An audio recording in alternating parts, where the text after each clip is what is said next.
everybody. Yeah, it's me. I'm late, of course. It's Monday, and, it's just that thing. I hate Mondays because I never know if I'm going to get here anywhere near the time I'm supposed to start, and this ain't it. So let's just start by playing the intro, and we'll get into it.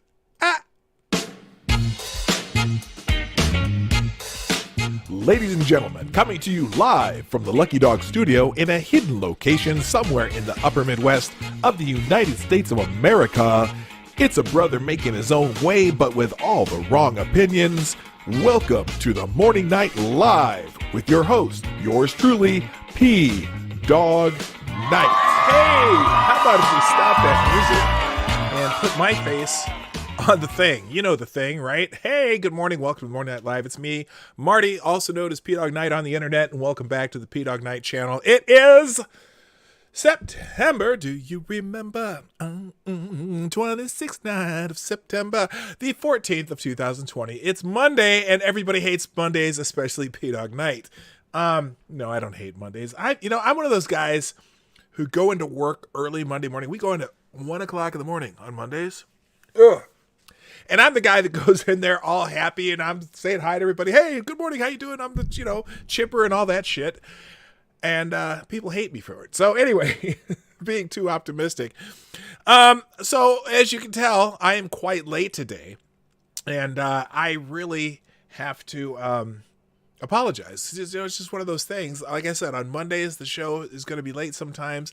And this is one of those times. Thank you real quick to a couple of people. Tyler F. has already retweeted the show. Also, Becca Farley. And if you can, share the stream. Hit the share arrow down there. Or really down there. Or up there if you're on a mobile device. And or go on Twitter, mine, Gabs, and Parler, and retweet, repost, and whatnot on those platforms. If you're not following on those platforms, what are you waiting for? Okay, now I'm active on Twitter, and the other ones I use just to repost things for people who have gotten kicked off of Twitter. Some of you have done that in the, And also the other thing about that, I think you should get on more than one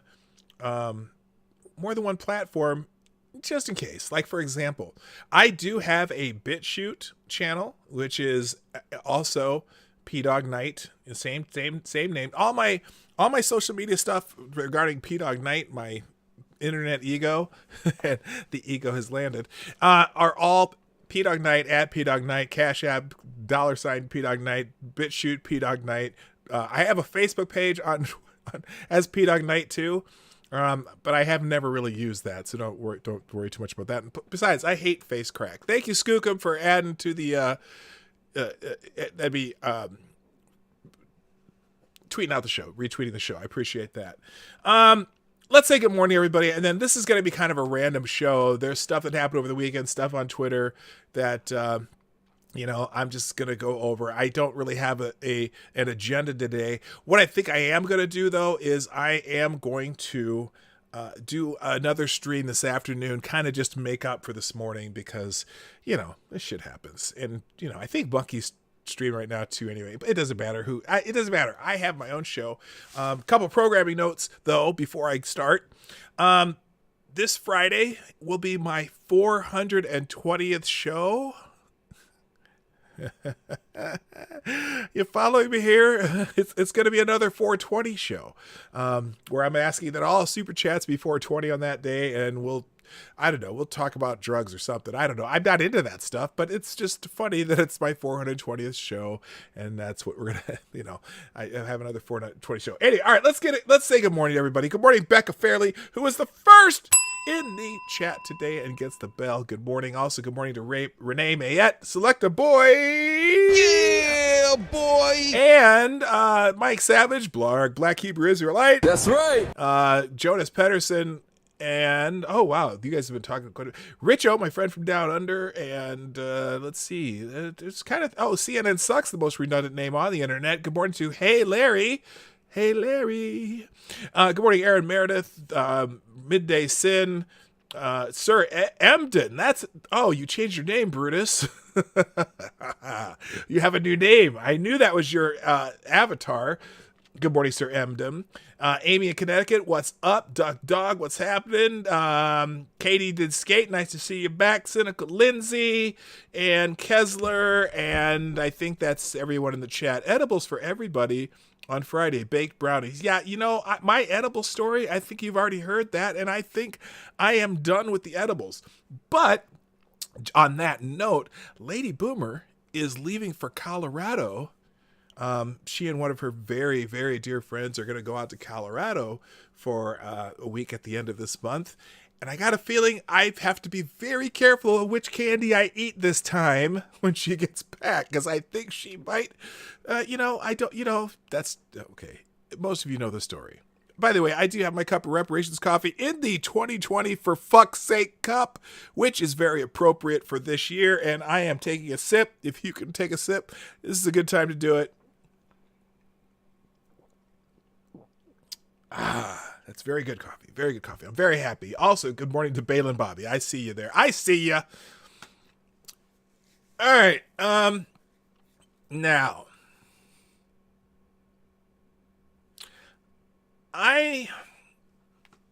over the weekend, I really didn't see a whole lot of what was going on in the world.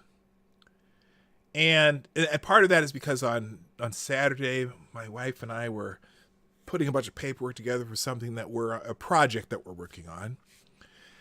And then yesterday, I have about 150-foot fence line on the side of my house, and it's filled with hostas. And we were splitting hostas trying to fill in the spaces. And so we were doing that. We pulled a TV outside. We have a little sitting area outdoors where we can put a TV, and kind of had football on in the background, which I don't know why. Well, she's into football more than I am. I'm kind of done with sports right now. But anyway, and so I really didn't pay attention a whole lot to the news. And so when I saw one thing on Twitter that it broke my heart. It really did, because I didn't pay attention to what was going on Friday night, Saturday night. And, it's about the two officers that got shot in Los Angeles. And that wasn't even the worst part of it.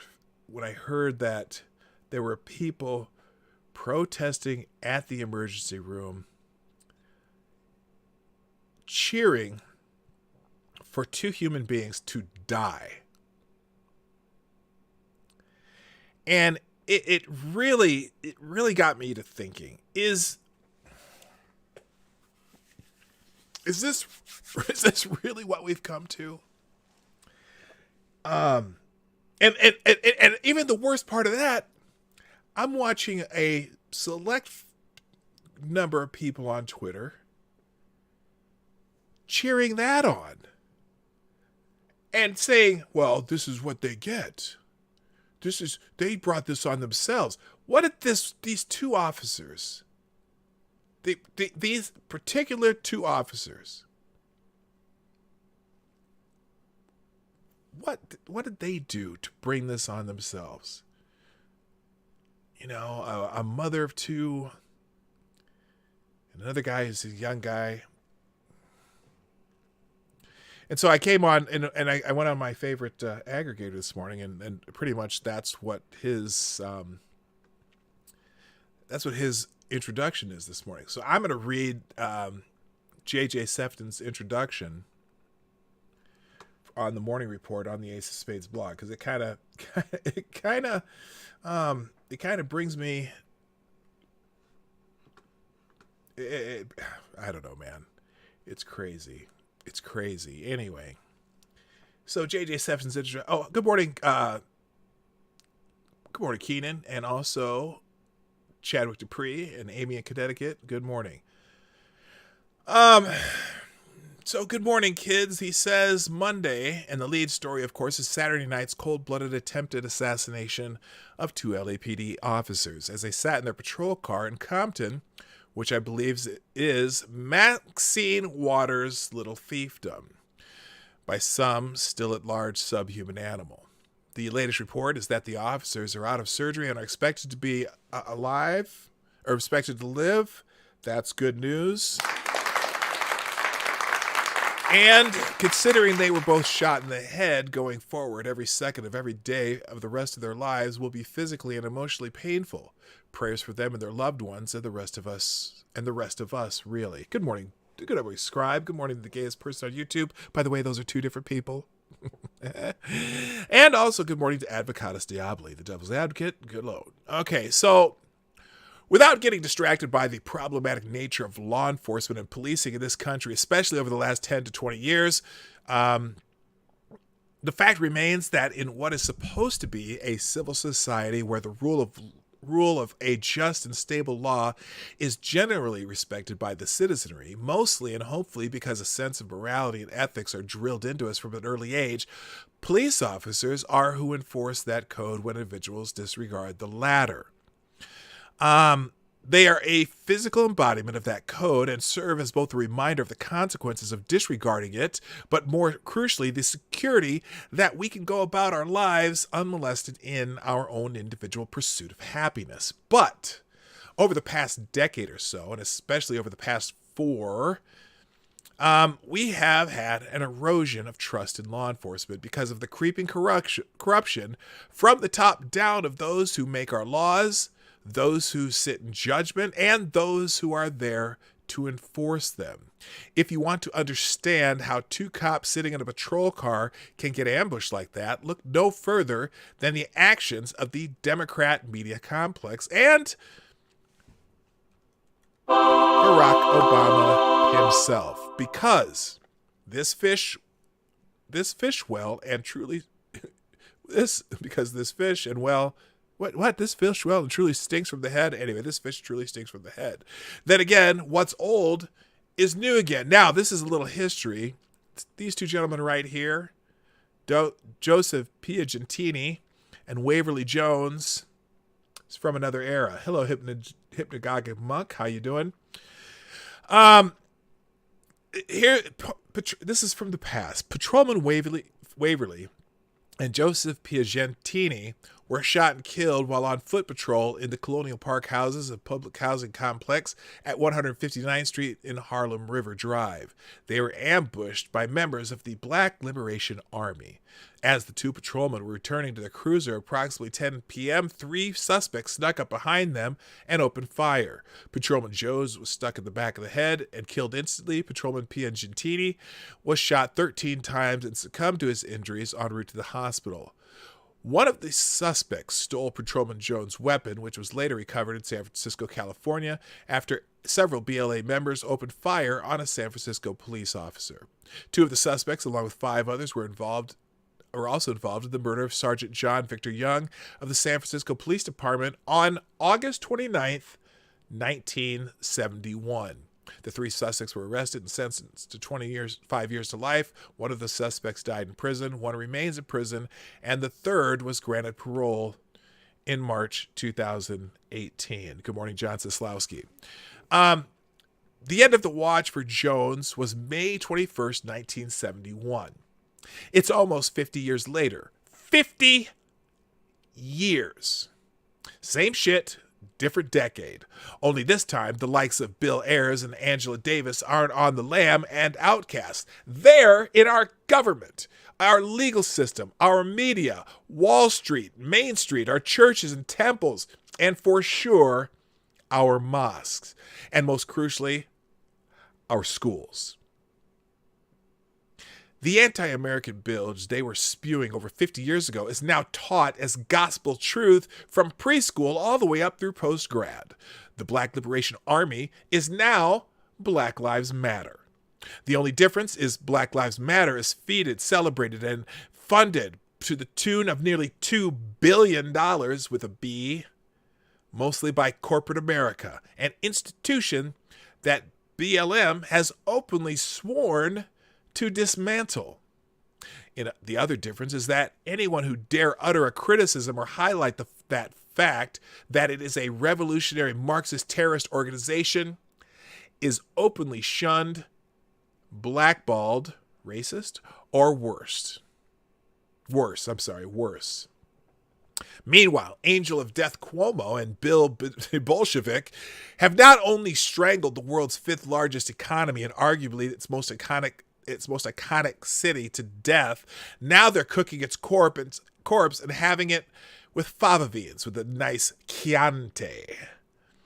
For $5,000 from a drug lord who wanted revenge, Perry Bellamy set up the 1985 murder of parole officer Brian Rudy, 34, luring him to a park in South Jamaica, where a drive-by hit squad killed him with 5 shots. Now Bellamy will hit New York City streets again as soon as September 30th. It's despicable and heartbreaking, Alan Ryder, 74, Rooney's ex-partner, told the Post. I can't imagine his assigned parole officer wanting to even supervise him. The parole board declined to share its reasoning for the release. Doesn't have any. Last month, after all, it sprang Samuel Ayala, the ringleader of 3 men who beat, raped, and fatally shot 2 mothers in front of their kids in a 1977 home invasion in Westchester. Several of the now-grown children denied their right to testify before the board because of the pandemic. Oh, that's a good reason. They're demanding a new hearing. Well, this is what you get when you defund or otherwise abolish the police. Then again, if Democrats ever regain power, you can be sure that there will be police, think stormtroopers and other colorful characters, who will be doing law enforcement, mostly minus the law part. The Democratic media complex and party are either backing this violence and the insurrection and mayhem of the past 3 months, or otherwise gladly riding a rabid tiger in hopes of threatening the American public with, with worse, if we refuse to dump Trump this November. What we are witnessing is societal breakdown, with a constant drumbeat that demonizes police officers as Klansmen, Nazis, and genocidal maniacs mass murdering innocent blacks. It is indeed open season on law enforcement, and what that means, it is open season on us. Don't believe me? Look at the build. This builds from the NAACP. In a Twitter post on Saturday, the NAACP Greater Springfield president said that while the death and murder of a police officer is a terrible tragedy, it does not have the same implications as a black person being gunned down by police. There is no such thing as blue lives. Stop comparing your job with my life. Your career is a choice. My blackness isn't. Hashtag Black Lives Matters. Hashtag Blue Lives Matter, he tweeted. No one deserves to be unjustly murdered, police or citizens, he continued. If you're expressing your thank you, Black Keeper's Leg, 1 moment, please. If you're expressing outrage over the shooting of 2 sheriff's deputies, but we're defending Kyle Rittenhouse murdering 2 protesters in Kenosha only days ago, you need to shut up and have a seat. Hey, fuckface. I believe Kyle, what is the name, Rittenhouse, was acting in self-defense. Good morning, Tarai Deos. How you doing? And Sapphire Dragon. I didn't say hello. I'm sorry about that. Thank you, Black Keeper is like with the 420. That's right. Who says, thanks for that last video of the 8-week plan. It really opened my eyes about why the establishment elites hate Trump so much. He has accomplished more in 4 years than they've been trying for 50. He showed how incompetent they are. That's right. Yeah. If you haven't seen my last video, oh my gosh, it's already 10 o'clock. Good God. 10 o'clock my time. If you haven't seen my last video, check that out on YouTube. It's a thread by someone named Brian Cates, who does a lot of, he's a Trump supporter, but he does a lot of policy style Twitter activity. He also has a YouTube channel, but he did a very interesting thread on what's happening tomorrow with the Israel United Arab Emirates peace treaty signing, which he was calculating out as an 8-week plan that Donald Trump actually talked about 8 weeks ago. 8 weeks ago tomorrow. So if you haven't seen that video, check that out. Share that on Twitter. It's very interesting. Also, I'll get into that one in a second because I do want to talk about that too. Thank you again, Black Hebrew Israelite, for the 420.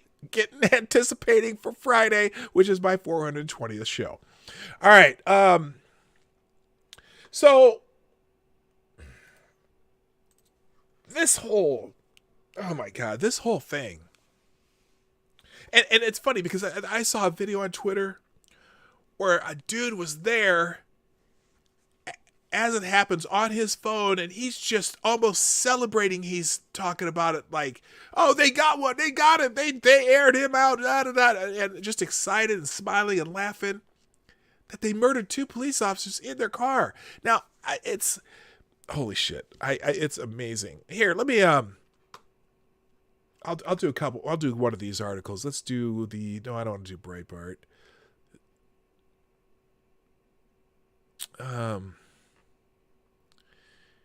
Let's see here. Well, all right, let's do this. Let's do 2 let's just talk about how the candidates react to this. Donald Trump and Joe Biden. And I will use a Breitbart article for this. And again, these are 2 different sources, but they're both right of center, so they're going to have, whatever that slant, you know how it is. So Donald Trump. Trump condemns radical left's open war on law enforcement after deputies shot in L.A. So we're going to get two different styles here. President Donald Trump on Sunday rallied support for the 2 Los Angeles deputies that were shot on Saturday night. As we begin, excuse me, let me see if they have video. It's still loading. If they have video, I'm just going to play the video. It's just taking a while to load here. Well, anyway, let's just go through this. As we begin tonight, our thoughts are with the 2 sheriff deputies in Los Angeles who are fighting for their lives when a vicious criminal walked up to their vehicle and shot them at point-blank range, Trump said, referring to the horrific crime. The president spoke at a campaign rally in Henderson, Nevada on Sunday night. We send our love and our support for their families, and we pray to God for their recovery, he said. Trump blamed Joe Biden for fueling the left's campaign against police officers. Now, I am going to take him to task on that. Joe Biden's not feeling anything. Joe Biden, I don't think he can feel one of his Corvettes because they don't remember where the credit card goes in the gas pump. Okay, but plenty of Democrats are, and we've been listening to this rhetoric. I mean, it's almost as though some don't refuse to condemn some of this bullshit and talking about peaceful protest. Really, go fuck yourselves. Anyway. But I think Trump's wrong blaming Joe Biden, but I'm sure he can blame Democrats. Maxine Waters? Hell yeah. Ilhan Omar? Hell yeah. That whole squad shit who are, oh my goodness. Anyway, I'm not going to even get into it. Trump blamed Biden for fueling left's campaign against police officers, recalling that the former vice president failed to condemn violence against police officers, including a Las Vegas officer who was shot in the head in June and left paralyzed. That is true. He did not. You didn't hear Biden talking about it. The only time he talked about violence was the one time. I'm trying to remember. It might have been in. There was some violence in May, I think, that he did say something, but he hasn't said anything since until just a few weeks ago. He didn't even talk about it during his acceptance speech. Anyway, for the entire summer, Joe Biden was silent as left-wing mobs assaulted police officers, he said. When Biden's far-left supporters set fire to police cars and precinct stations and courthouses, Joe Biden called them peaceful protesters. Trump also ridiculed Biden for remaining silent about the violence during the Democratic National Convention, but then suddenly condemning it when his polls started to drop. True. In the Republican Party, we know that police officers are not villains, but heroes that risk their lives to keep us safe, he said. Trump described the criminal who shot the deputies as an animal, and again promoted the idea of leveling the death penalty against people who kill police officers. Biden wants to appease the domestic terrorist. My plan is to arrest domestic terrorists, he said. And we also believe that if you murder a police officer, you should receive the death penalty. The president reminded his supporters that Biden wanted to eliminate the death penalty. Joe Biden opposed the death penalty even for cop killers, predators that murdered children. He opposed the death penalty. He opposed the death penalty for the Boston bomber. Now, Biden also reacted. Biden on the LA cops being shot.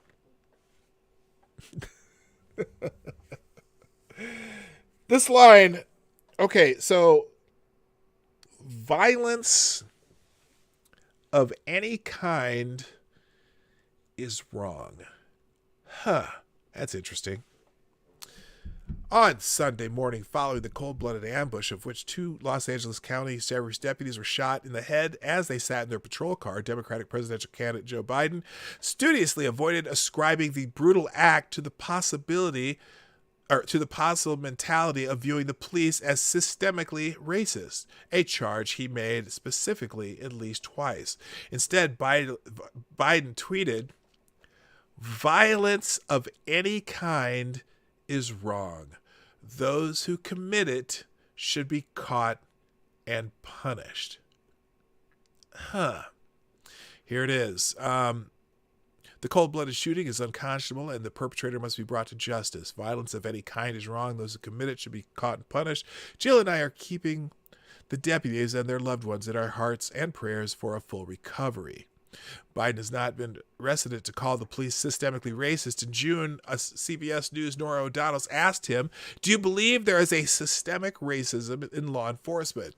"Absolutely," Biden responded, "but it's not just in law enforcement, it's across the board. It's in housing, it's in education, it's in everything we do. Tell me the system.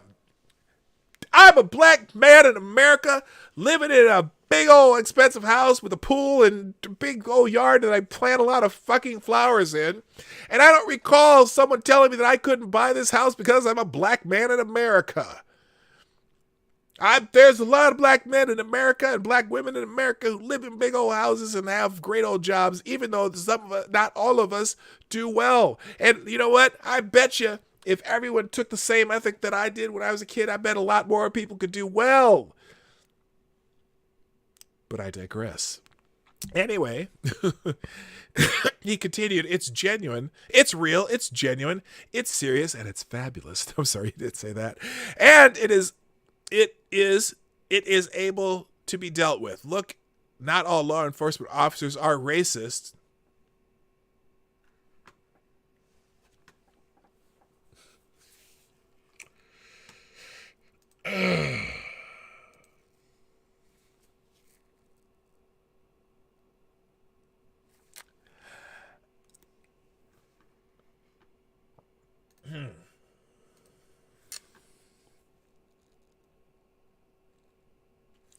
Look, not all law enforcement officers are racist. I would guess very few are. Yeah. That even, oh my God. Let me finish what he said here. Not all law enforcement officers are racist. My Lord, there are some really, really good cops out there. But the way in which it works right now, we've seen too many examples of it. Examples of what, Joe? Examples of law enforcement officers doing their job. Sometimes a very rare. Look, if we took every police interaction, every single one of them, in the entire country, we would understand how extremely rare these cases where you could name the name of the person because someone's bitching about it. And in some, hey, let me have a caveat here. There are definitely some cases where the officer is absolutely in the wrong. But these high-profile cases where you know the name because the people write their names down and say their name, relative to every interaction, or relative to even all the police shootings, because now it's funny because there's cases now where they're protesting police shootings that were clearly justified. Clearly justified. And they still are protesting now because now it's just anytime a black person gets shot, doesn't matter. Don't matter if it's, especially if it's a white cop, Don't matter. Don't matter if that person was shooting at them. That doesn't matter if that person was running at them with a knife. It doesn't matter if that person was about to do something that would endanger all the people around them, that they were forced to make that split-second decision. Doesn't matter now. We're gonna protest every time. We're gonna burn something down every time. We're gonna celebrate the shooting of 2 police officers and block the entrance of a fucking emergency room. Chanting, we hope they die. Motherfuckers have lost your damn minds. After the shooting of Jacob Blake in Kenosha, Wisconsin, Biden issued a statement in late August in which he again accused police of systemic racism, writing, "Yesterday in Kenosha, Wisconsin, Jacob Blake was shot 7 times in the back as the police attempted to restrain him from getting into his car." Oh, is that what he was doing? Is that all he was doing? Oh, aren't you special? Aren't you special? Aren't you special, Joe? He was just attempting to get into his car. His children watched from inside the car. Yeah, his children that he had a restraining order for being around. Oh, yeah, remember that? His children watched from inside the car, and bystanders watched in disbelief. And this morning, the nation wakes up yet again with grief and outrage at yet another Black American is a victim of excessive force. This calls for an immediate, full, and transparent investigation, and the officers must be held accountable. Well, hold up. Here's the problem with that sentence, okay? And let's say you don't know anything about that case right now, okay? You're just hearing about this case, don't know a damn thing about it. Listen to this sentence again. This calls for an immediate, full, and transparent investigation, and the officers must be held accountable. Wait a minute. Accountable for what? If you're calling for an immediate, full, and transparent investigation, aren't you going guilty until proven innocent? Or how do you hold people accountable? What if there's a full and transparent investigation? And I'm talking in any case, not just in the Jacob Blake case. What if there's a full and transparent investigation and the officers are not found to be wrong? What would they need to be held accountable for? You can't say that before you've done the fucking investigation, Joe. I'm a little feisty today, aren't I? Oh my goodness, I just noticed. Hello, Data Wasteland.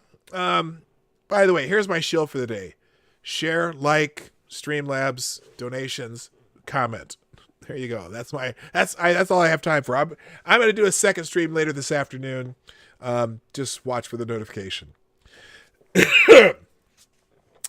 He continues, "These shots pierce the soul of our nation. Jill and I pray for Jacob's recovery and for his children.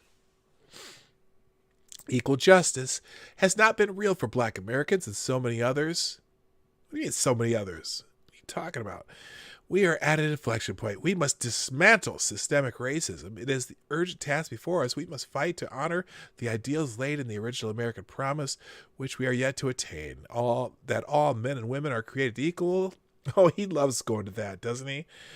"That all men are created equal, but more importantly, that they must be treated equally." Well, I got an idea. I agree. And if they're doing something criminal, I treat them equally. There's plenty of white people dead because police officers shooting at them after they did something stupid to cause themselves to be shot by a police officer. In fact, more white people than black, as far as the number of interactions, if you do the study from Harvard, you know that probably more likely to get shot if you're a white guy doing stupid shit. But whatever. Proportionality. Yeah, let's go. You don't want to talk about proportionality. You don't want to talk about ratios. Anyway, I need a sip. And Good Morning Moon-based radio. All right, Biden gave a speech on September 3rd in which he once again condemned President Trump for his remarks after the 2017 Charlottesville rally, misrepresenting Trump as defending white supremacy. I don't need to read that. Fuck that shit. God, oh my goodness gracious. I'm sorry. I just don't like this today. How are we doing, chat? When I start late and I get, we got 30 some people here. Is Spunky still gone? Do you want to be honest? You know what race is most likely to be totally finding a police interaction? Asians, huh? I'm not sure about that. Anyway, oh, good Lord. Anyway, let's see if we can do a little foreign policy thing here, because I talked about, actually, how many? Okay, if you've watched my video from this weekend, put a 1 in the chat and put a 2 in the chat if you haven't, out of curiosity. Big damn deal going on in. We got the Bahrain deal too. So I did this video yesterday. Brian Cates talking about what's been happening in the Middle East, and what's fascinating is because Trump was talking about this about 8 weeks ago. And to make a long story short, this deal with United Arab Emirates that is happening is kind of the culmination of a lot of things that have been going on in the Middle East with Trump since he's gotten to office. And what has happened is during the Obama administration, Obama kind of, told the Saudi Arabia, whatever, Obama didn't want to talk about anything but Israel. And the Saudis are more concerned about the Iranian nuclear issue. And so they saw that they weren't going to get any help from Obama. The Iranians were pushing more people into pushing more people into ISIS and causing more trouble in the region. And we're still working on this nuclear deal. And then Obama does this nuclear deal with the Iranians, and the other Arab countries around there want nothing to do with that. They don't want a nuclear Iran. They don't want a nuclear umbrella going over the Middle East. So what they did is they formed what they called the Gulf Cooperation something, the GCC. And so several of these other Gulf nations have basically a cooperative military force where they've combined all their special forces. And when Obama left office and Trump came into office, if you remember, one of the first things Trump did, the first foreign trip he made, was to Saudi Arabia. And you had that big Saudi Arabia arms deal. And everyone was bitching and moaning about that Saudi Arabia arms deal. But what he did was he was equipping not only Saudi Arabia, but that GCC force. And so when we've been talking about how, we've been defeating ISIS over in the Middle East, well, the Americans, after that he equipped that GCC force, that force did most of the heavy lifting during that time. They did most of the fighting, and the American military stepped back and put themselves into just an advisory role. So a lot of the defeat of ISIS is mainly due to a lot of those countries in the Middle East. And instead of dictating to those countries we've been telling those countries what to do for years. And when Trump came, he's like, we're not going to tell you what to do. What do you want? How can we help you? Well, that's how they decide they can help them. They want to be able to repel anything that comes out of Iran. And we got a bonus that they went and fought ISIS and destroyed ISIS. So now, out of that goodwill that Trump has gotten from those Middle East nations, now you're starting to see this peace process happening between a lot of those Middle East nations and Israel, which is amazing. I mean, you have Arab countries in the Middle East who have been sworn enemies of Israel for 50, 60, 70 years, right? All of a sudden, you're having these peace treaties. So tomorrow is now it was 8 weeks ago. You watch the video. You'll get a better sense of it. I'm giving the Reader's Digest version. But so tomorrow, the first one of those peace treaties is going to be signed between Israel and United Arab Emirates. They formally announced that they were going to have relations. They've already had commercial flights going back and forth from Israel and UAE. The Saudis have allowed their airspace to be used for commercial flights from Israel to UAE, which is a big damn deal. And now there's another peace deal coming on with Bahrain, and they think that there's going to be some other countries. Now, the only Arab countries that had Israeli relations before that were Jordan and Egypt. Okay, and that Jordan was 20 years ago, and Egypt was 30 years ago. I mean, it's been years since you've had another country do this. So this is a big damn deal. And you know that Trump's been nominated for a Nobel Peace Prize twice during this escapade. And it's fascinating to watch. And then when they also, the Bosnia Kosovo thing, or is it Bosnia? No, it's Serbia Kosovo. Excuse me, Serbia and Kosovo have been fighting for 21 years. They've been that whole conflict's been 20 years in the making. Trump also got those countries to sit down and have an economic agreement. It's amazing. And this is one of those things where in 2016, when I voted for the sweet meteor of death because I didn't think Trump or Hillary needed to be our president, I just wanted to end it right there. It never crossed my mind that Donald Trump could do this foreign policy shit. It's amazing to me. Now, there is a problem, though. There is a problem. And when you think about this, and I mentioned this in the video too, here with this GCC force fully equipped, trained, ready to go, okay, there is...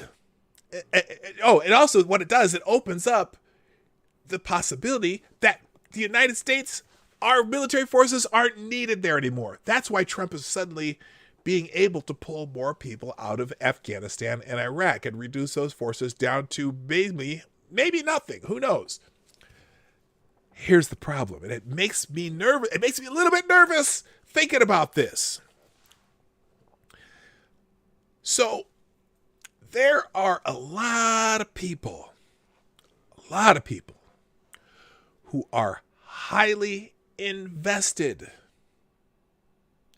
and make a shit ton of money on being support and, like, for example, all these companies that do support for the military that have all their people over there that are making millions of dollars, have millions of dollars contracts. By the more soldiers that the United States over there, the more people they have to have there for maintenance services and for housing service and building shit and this and that. A lot of those people are probably not happy with the fact that we're going to start pulling people out of the Middle East. And that makes me nervous because everyone wants peace. There's a lot of people who want their money too. And it clicked in my head after I made this video that Donald Trump just said something that got him in a little bit of hot water. Well, hot water with the usual suspects. It didn't bother me at all. When he started talking about the military-industrial complex. Remember that the other day when some of the people were, right now everyone's just, they're trying to throw everything, not just the kitchen sink. They're throwing the whole kitchen and the dining room at Donald Trump right now, as far as the hit pieces, the Atlantic and the Washington Post, whatever. But this is one of those things where they said, "Oh, you insulted the generals about this," because there's people who want to have people over there in war, the military-industrial complex, and all that shit. Well, with these peace deals in the Middle East, and us possibly being able to pull all our troops out of the Middle East, or at least out of those areas where we've been for very much too long, there's some people going to lose some money. And I'll tell you what, this kind of reminds me, and I'm just not aware. Well, think about this too. Also, Russia and China also are heavily invested in the Iran thing, right? And they have a lot of influence. There's a lot of money pouring in and out of both Iran and also into pockets of politicians and contractors and things in the United States from those people too. It makes me nervous for a president of the United States who's able to, he's been doing, and here's the other thing, none of this has leaked. Did anyone, and I follow the news a lot, and normally you would have heard at least that these talks were in the works and all this stuff. Nobody in the administration leaked it. I think he found some trusted people to go over there, and very trusted people who do not leak and have been doing these negotiations. Because this came out of the blue. Even though he hinted at it 8 weeks ago in this speech he did, and he was doing some speech in the Rose Garden or something. But this came out of the blue. Nobody saw it coming. And all these, you notice the media people haven't said a lot about it. They don't know what to say about it. They don't know what's going on. And, they're invested. The other part too is all of these peace deals that they're bringing up. Now, normally some of these countries have been demanding Israel make concessions with the Palestinians. And the Palestinians right now are condemning this because these countries are doing it without getting those concessions. So not only are these countries having peace deals with Israel, the Palestinians are getting nothing out of it. What do you think happens with the Palestinians? They are also pressured to make peace deals. Because right now, no one else in the Middle East has got their back. Now, except kind of Iran, but, the Palestinians are Sunni and the Iranians are Shia, so not even that so much. All of their Sunni brothers and sisters throughout the Middle East are making peace deals with Israel.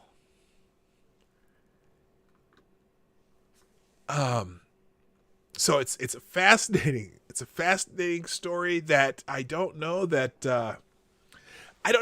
And Trump said it 8 weeks ago. No one's even thought of this. We're going to do something over the next 8 weeks that nobody's even thought of. It wasn't even on the radar. And all of a sudden, poof, here's this United Arab Emirates deal. Then here's the new one today. Here's the, let's see, I'm going to just open this one up right now. We'll finish with this one. Historic peace deal. This is from the Washington Free Beacon. Normalize Israel's relations with Bahrain. This is the second country to go. Bahrain joined United Arab Emirates in striking an agreement to normalize relations with Israel on Friday, a dramatic move aimed at easing tensions in the Middle East. The U.S. President Donald Trump tweeted the news after he spoke by phone with Bahrain's King Hamad bin Isa al-Khalifa, that's too many words, and Israeli Prime Minister Benjamin Netanyahu. The White House said this is a historic breakthrough for further peace in the Middle East. The United States, Bahrain, and Israel said in a joint statement, open direct dialogue and ties between these two dynamic societies and advanced economies will continue the positive transformation of the Middle East and increase stability, security, and prosperity of the region. Now, the tough thing about this one, though, is the leadership in Bahrain, the kingdom, the kings, whatever. There's an issue here because there's a Sunni Shia clash within Bahrain. So it'll be interesting to see if the Shias protest this agreement or not. But it's fascinating of this going on. Real quick, I just got to hit my notifications here again. I did a funny, or not a funny, but okay, let's just get off this track. We're off foreign policy now. By the way, thank you for everyone showing up today. I know I was late. If you're getting here late, you may not even have noticed, but yes, the show started late today. So in this article, the New York Post, Colin Kaepernick blasts the NFL's social justice messaging as propaganda. Okay, if it were, well, you can get FTG for Colin Kaepernick. Who cares? He's complaining, though. The social justice messaging that took place during the NFL's opening weekend is more lip service than legitimate, says Colin Kaepernick, the former quarterback who started a movement and was seemingly blackballed by the league. That's racist. Anyway, the hell's going on here? My mouse stopped working. There you go. While the NFL runs propaganda about how they care about black life, they are still actively blackballing Eric Reed and fighting for the black community. Kaepernick tweeted on Sunday, Eric set 2 franchise records last year and is one of the best defensive players in the league. Reed is one of the top free agents in the market. He started every game for the Carolina Panthers last season, notching 130 tackles and 4 sacks. Okay, hold on. All right, I'm done. I'm not going to read any more of this because just the fact that he's blasting the NFL. So I thought, hey, as I'm reading that, I'm thinking to myself, hey, wasn't Kaepernick's social justice messaging? It started as a publicity stunt over a contract dispute. So what? And now what do you want? So fuck Kaepernick. Apparently a couple people agree with me there, though. I've got a lot of messages about that. Let's see what's going on in the world real quick, and maybe we'll talk about some of it this afternoon. This Lancaster, Pennsylvania. See, here's the thing. Now, anytime someone gets shot, there's immediately a protest before anyone knows actually what happened. All right? And they say some stupid shit about it, too. So, authorities said protests break out after police fatally shoot a 27-year-old man in Lancaster, Pennsylvania. Authorities said the man was fired upon by officers on Sunday after he ran towards an officer brandishing a knife above his head in clear view in a threatening manner. Lancaster police released body cam footage of the shooting, and the officer involved has been placed on leave. I wonder if they even have the body cam footage. An investigation is underway after a man was shot and killed by police following a report of a domestic disturbance in Lancaster. That's the NBC report. Lancaster police released body cam footage. Let's see if they have this. And I usually don't show this shit on my channel, but if it's there, I'm showing it. Ultimate grifter. Yes, Colin Kaepernick is the ultimate. Well, not the ultimate grifter. I think Professor Grift, a.k.a. Sean King, is probably the ultimate grifter. But anyway, here's the... Okay, we're going to show it just because it's sensitive nature, but I don't care. This is from the Lancaster police. Let's see. On September 13th, 2020, approximately 4:13 p.m., Lancaster Countywide Communications received a 911 call for a domestic on the 300 block of Laurel Street in Lancaster City. The caller related that her brother was reportedly becoming aggressive with his mother and was attempting to break into her house. Several officers from the Lancaster City Bureau of Police responded to the call, and the first officer arrived at 4:24 p.m. The first officer on the scene walked to the front of the residence and made contact with a woman who was identified as a family member. A male subject then exited the front door of the residence and began chasing the officer. Preliminary information and body-worn camera footage indicates that the male subject had a knife in his right hand as he was chasing the officer. The officer fired several shots from his firearm, striking the subject. The subject, identified as 27-year-old Lancaster man, did not survive his injuries and was pronounced dead at the scene. The officer was the only officer on the scene at the time of the shooting, and his body-worn camera was activated and recording the encounter. Additional officers arrived a short time later. The following footage was recorded on the officer's body-worn camera. The images contained in this video are graphic and may be disturbing. Viewer discretion is advised. The video footage is permitted to be released under the Pennsylvania Act 22. So this is the scene, and they may take my video down for this, but I don't care, because the truth shall set you free, motherfucker. Sorry. All right. Is there sound to this? There is no sound. So he's, and here's the thing, police officer trained. Someone with a knife is almost more dangerous than someone with a gun. Oh, here comes the video, the audio.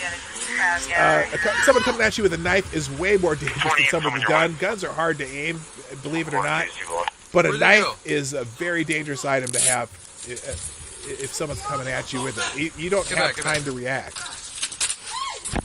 Oh, and here he goes.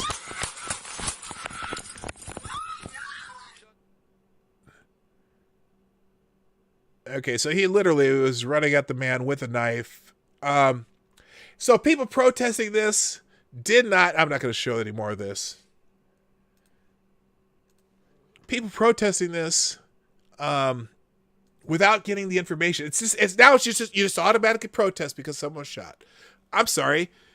Motherfucker comes at me with a knife and I have a gun. You're bringing a knife to a gunfight. That's all there is to it. And it's awful that this man is dead. But in that case, I can't tell you, did the police officer do something wrong or she just ran and ran and ran? Thank you to Rydeos for the $5 super chat. And the new superstar superstar donor of the day to Rydeos, who says, my local paper, they focused more on the protest than the incident. The man was arrested last year for stabbing 4 people. Yeah, you know what? Isn't that amazing? They don't want to talk about the actual incident. They just want to talk about the protest because the protest hurts, its theory, hurts the orange man. Anyway, let's do a real quick check around more other news around the world. Let's see here on the news tab. Things we might be talking about this afternoon. Reporter was arrested while covering a protest in LA, shares video of the incident. This is hilarious too. So they were arresting a man, and this reporter starts coming to towards the officers during the arrest. And they told the reporter, do not come near here. Stay back, stay back. And the reporter refused to comply with that. Here, let's see how they treat this. Reporter arrested while covering a protest in LA shares video of incident. The KPCC reporter Josie Huang was arrested in Linwood on Saturday night while covering the shooting of 2 police officers. Huang said she was arrested and charged with obstructing a police officer by the LA Sheriff's Department after videotaping their interactions with protesters. She shared a number of videos of the incident, during some of which she can be heard identifying herself as a reporter for KPCC and screaming for help. Police said Wang ignored repeated commands to stay back and did not identify herself as press. You know, we'll take a look at that this afternoon. I heard people bitching about them arresting her. You know what? I don't care if you're a reporter. You do not have access to the scene of an arrest or a crime. You can stand back, and if you want to ask questions, you can talk to the officers afterwards. But guess what? Reporters have to follow the law too. Sorry, you got arrested. Good. We'll get into that one this afternoon when I come back on this afternoon. What else is going on? Vaccine won't be available for everyone before the end of 2020. What? For COVID-19, a vaccine won't be available for everyone before the end of 2024, says CEO of the world's biggest producer. Adar Poonawalla, CEO of the world's largest vaccine manufacturer, says that there's not enough COVID vaccines will be available to inoculate the global population until at least the end of 2024.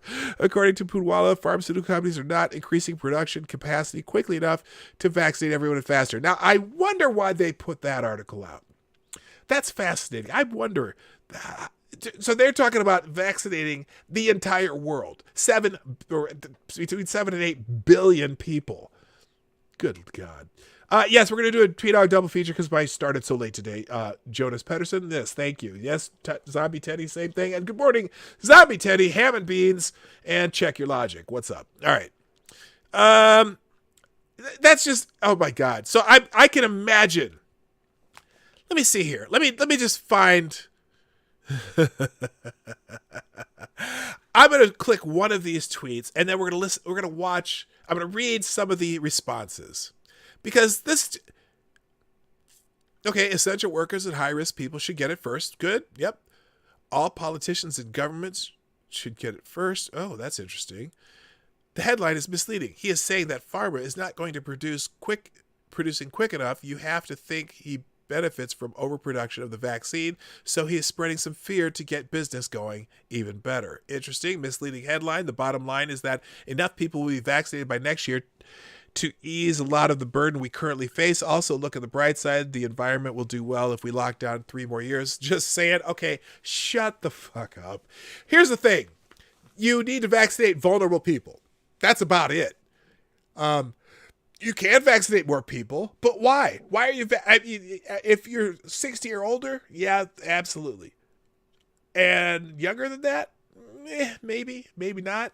If you have to put it in order, put it in the people who are low risk from the disease. Yeah, children, people up to age 25, barely affected by this virus. People from 25 to 60, barely affected by this virus, although slightly more. And finally, people 60, 70 and over, absolutely, it'd be a good idea to inoculate them. But see, this is one of those hype tweets that they're just trying to get people to get all scared and nervous about. Let's see. Protest reporter arrested. We got that. Indian Solicitor General says same-sex marriage is not permissible. Oh, okay. They're not. The Rainbow Coalition is not happening in India right now. Well, that's a wholly different country. North Carolina Attorney General confirms its ability to vote twice. That's from September. Oh my God. We're not getting into it. Hello, Ercole DiStefano. What's up? How you doing? And Lowrider, what's up? How you doing? Okay, I've seen a lot of new names. By the way, if you're here just on the lark or new, subscribe, hit the bell, do all that stuff. Also, another programming note. Next week, we haven't decided which day, either Wednesday or Friday of next week, I will be having a guest, my guest series. The Hard Bastard will be joining us again. Some of you have seen him here. Some of you know him well. I think we're going to do it on Friday of next week, a week from this Friday. So put that in your programming pipe and smoke it, and we'll remind you several times between now and then. So I'm looking forward. I enjoy having Hard Bastard on the show. Let's see here. Anything else that we need to know before I got to go? Let's see. Indian Solicitor. North Carolina's Attorney General confirms its valid vote twice. Yes, we did that. Final images of Duchess of Cambridge's Hold Still project. I don't care. Pfizer CEO says drug company will know if COVID vaccine works before the end of October. Oh. In an interview with CBS Face the Nation, Pfizer CEO Albert Bourla said the status of the COVID-19 vaccine would be known by the company by the end of October. If safe, effective, and approved by the U.S. Food and Drug Administration, the vaccine could be distributed to Americans before the end of 2020. All right, bravo. That's, for people who want to take that virus, that vaccine, that's good news. And so there you go. Let's see. But let's look at some of the comments, because this is going to be good. Oh, Canada, 1959, wear a mask, says, no thanks, I don't trust anything from the U.S. Congratulations, you managed to make a vaccine political. Aren't you, by saying that, making a vaccine political? So now, here we go. So now we just have to wait a month for the cure to be effective. Then Trump can make up some lie about how it's dangerous or something, and all of the sheep supporters will listen without doing any research, right? Oh, what's that mean? I knew this would be a shit show on these comments. And I reckon Albert Bourla's family and families of all those who developed the Novel vaccine should get first dibs as a reward for their services. Can't say fairer than that. Okay, and what's that mean? Fuck yeah. I don't care who takes it first. Doesn't matter. Will the collab be on your channel? Yeah, it's going to be on my channel. Yes. We will be, it'll be on my channel with HB next week. Yeah, these are my guests. I'm going to be announced. I'm going to have a guest schedule up on the PDawgKnight.live site down here. And, as I bring guests on and whatnot, you'll get to schedule those guests. I have several invitations out, and HB is the first person to have graciously accepted the invitation to come on the show. Hopefully that'll help me bump up some numbers here too. That's a big no way for me. Any vaccine rushed because Trump wants to look good is a no. I'll wait for President Joe Biden. Well, you may never get vaccinated. Regardless of who wins the election. Did I say that out loud? All right. Anyway, anything else that I could be talking about? Because I need to get out of here. Come on. Let's see. Japan. Japan has chosen its next leader. Abe's number 2, Yoshihide Suga, will be the new Prime Minister of Japan. Oh gosh, we'll have to talk a little bit about the wildfires this afternoon. Anything else that's new? Microsoft says its TikTok buyout offer was rejected. Oh no! Oh no! All the TikTokers are going to be. Oh wait a minute. I thought there was another company though that wanted to buy TikTok. It's the latest development leaves Oracle as the front-running bidder for the app. That's right, Oracle, which reports suggesting the company may acquire TikTok as its technology partner. TikTok's parent company, ByteDance, has been under pressure by the U.S. government to sell its domestic business, with the Trump administration citing the app's ties to China as a security threat of the national sort. Okay, we still might save TikTok. Oh, thank God. Or not, who cares?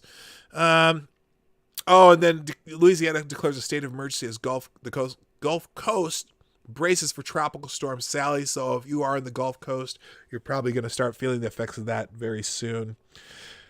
Oh no, there was a deadly shooting near Rutgers University. I don't think that was the police involved. Okay. Oh man, 500,000 in Oregon on notice for evacuation as the wildfire rages. That whole story is kind of messed up. Hello. Oh, Cryptic, how you doing? All right, that's it. That's it for today, guys. I got to go. But like I said, probably around 2 or 2:30 Central Time, so 3:30 Eastern Time, and I don't know how that translates to GMT, but we'll do a second show this afternoon, so look forward to that. But that's got to be it for this morning, ladies and gentlemen. If you'd be so kind, share this stream out. And you can do that through the share arrow down below or at Twitter, Minds, Gab, or Parler. And if you would be so kind to hit the like button before you go. Oh, wow, there's like 45 people in here now. That's great because it's Monday. I usually don't get that many on Monday. Before you go, before you click anything, click the like button for like button. That kind of sounds like turducken. Light button. Anyway, before you go, hit the like button. And also, if you'd like to do donations or support the stream, all the information on how you can support this channel are in the description down here. So whether it be super chats or donations or even just other places you can follow me online. Sorry, I keep hitting the microphone here.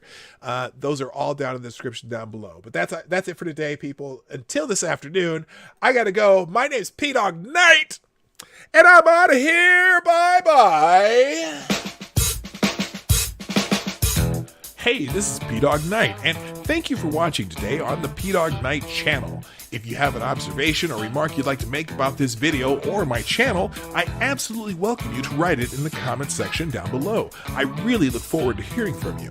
And before you go, if you like what you saw but you're not already subscribed, please make sure you hit the subscribe button and definitely click that bell that pops up afterward so you'll be notified when I post new videos or when we go live. I broadcast my live show, The Morning Night Live, Monday through Friday at 10 a.m. Eastern, 9 o'clock Central.